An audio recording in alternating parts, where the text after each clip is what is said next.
Moje jméno je Dominik Ryšák, jsem v týmu už asi 5 nebo 7 let, něco z toho, něco mezi tím.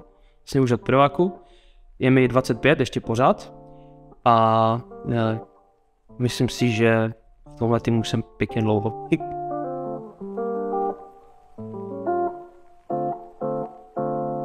Tak, moje funkce v týmu je momentálně řadový člen sekce Electronics and Controls, to znamená elektro takzvané. Nicméně součástí téhle sekce jsem byl i lídrem a to hned od úplného začátku. Byl jsem postaven do role vedoucího sekce a dokonce i na jedných závodech, což možná málo kteří ví, tak jsem byl dokonce jmenován kapitánem týmu na jedny závody.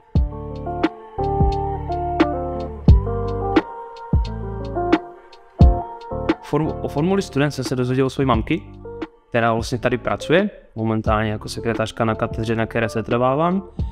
A zároveň od kamaráda, který nastupoval na školu se mnou, tak řekl, jo, je tady projekt Formula Student, říkám, jo, vím, já jsem o tom taky slyšel právě a určitě to pojďme zkusit a tam jsme se dokonce potkali, dokonce jsme šli na pohovor, dejme tomu, na přijímací pohovor tehdy ještě, na řadové členy, kde byl vedoucí projektu a i, dejme tomu, tehdy kapitán a vybírali si, jestli teda můžeme se dostat do týmu.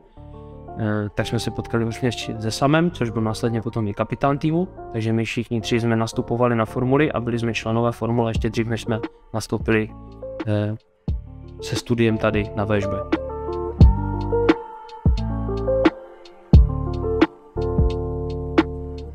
No, tak jak už jsem předtím naznačil, tak moje začátky byly trochu krušné, jelikož jsem hned dostal, respektive zdědil pozici vedoucího elektrosekce, takže hned lídr sekce, a to jsem vyšel ze střední a byl jsem nový na škole.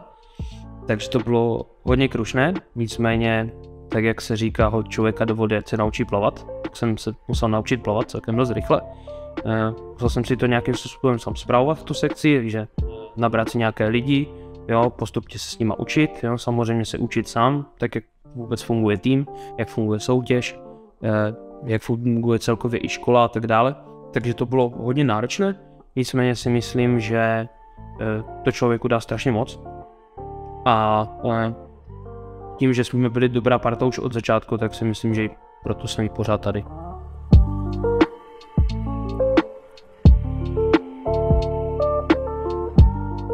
Nejvíce mě baví samozřejmě ty lidi, ale celkově ta soutěž jako taková, tak jak je postavena, tím, že vlastně se jezdí po Evropě na ty závody, staví se to závodní auto, přece jenom kdo by nechtěl stavit závodní auto, že?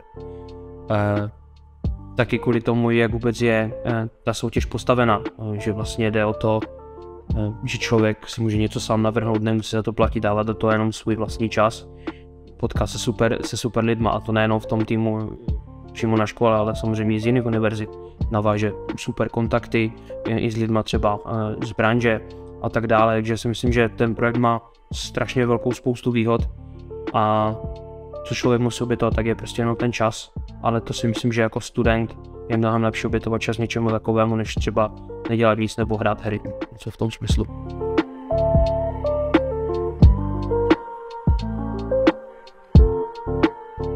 Tak já mám s tříletiskem společného asi hodně, bych řekl, respektive tříletiskárnama pracuji dnes a denně, jelikož tam mám, dejme tomu, i částečné zaměstnání, takže s tříletiskem mám společné hodně.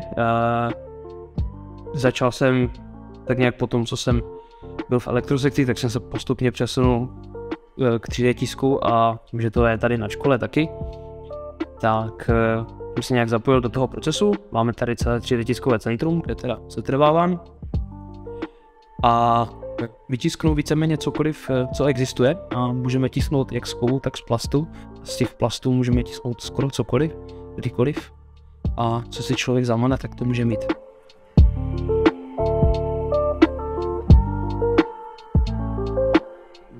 Nejlepší vzpomínka na závody, ta bude asi, to byly snad naše první závody, nebo jedny z prvních závodů do Itálie, kdy kromě toho, že mi teda byl poblit batoh někdy asi v Rakousku ve 4 ráno na dálnici, tak asi teda to, že když jsme tam vlastně přijeli, tak na každém kruhovém objezdu jsme se asi 3x nebo 4x točili a to bylo tak debilní, že to bylo až tak zabavné, že to je jedna z nejlepších vzpomínek, když jsme se fotočili na Kruháček a tam je jako utkvěla v paměti asi jako nejvíc. A hned za ní bude první dojetý Endurance v Itálii. Endurance je vlastně ten nejdelší závod, který je.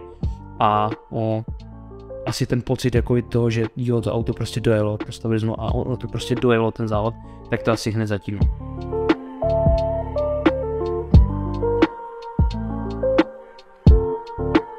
Jestli mám rád paštíky? V paštíku jsem schopen jíst každý den na snídani i na večeři, takže já si myslím, že než člověk má rád, to už je skoro závislost, bych řekl.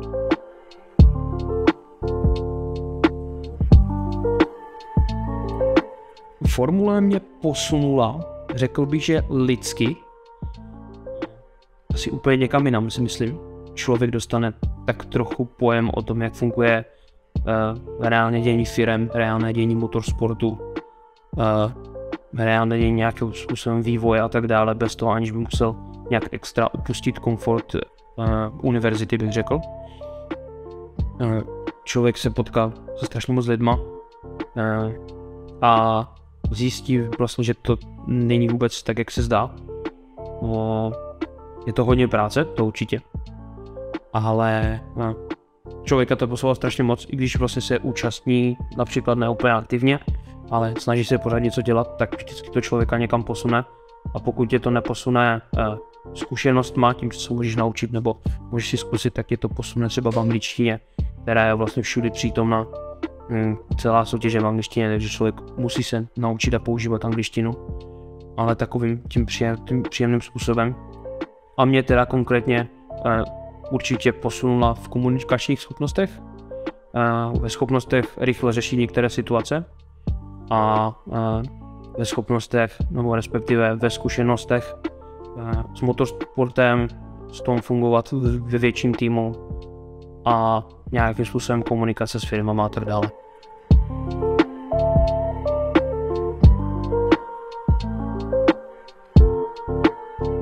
Takže řekni vtip.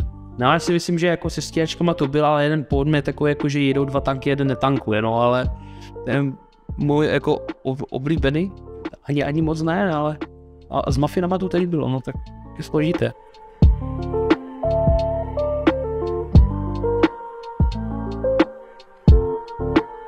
Ať jste kde jste, na Technické univerzitě zkuste projekt Formula Student. Dávám to mnohem víc, než si myslíte. Sice vám to sežere absolutně veškerý čas, který máte, dokonce i nejenom ten volný, ale i ten nevolný čas. Někteří musí opakovat ročníky kvůli tomu, že jsou na formuli, musí dělat na formuli, ale dávám to takové zkušenosti, dostanete se k takovým věcem a informacím, které absolutně nikde jinde neseženete a pak jste pro úplně kohokoliv, pokud se trváte v akademické půdě, anebo pokud půjdete do komerční sféry, tak si myslím, že ty zkušenosti jsou absolutně nezaplacení a přeskočíte, dejme tomu, svoji konkurenci, tak třeba o 4 příčky minimálně.